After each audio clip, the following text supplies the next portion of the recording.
អូខេនេះគឺជាការ submit ឯកសារសម្រាប់ការដាក់ blue tick verify page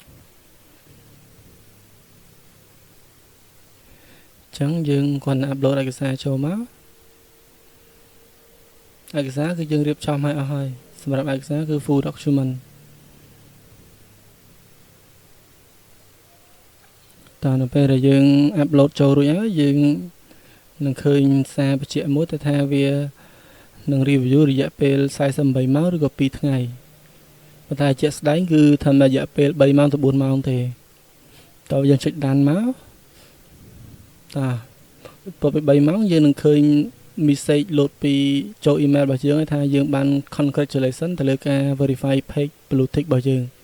តើបន្តមកទៀតគឺយើងចាប់ផ្ដើមចូលទៅ check page របស់យើងមកឃើញថាវា load blue tick ហើយទៅលើ page របស់យើងអញ្ចឹងប៉ុណ្ណឹងយើង congratulation ហើយមានថាការ verify របស់យើងបានជោគជ័យហើយ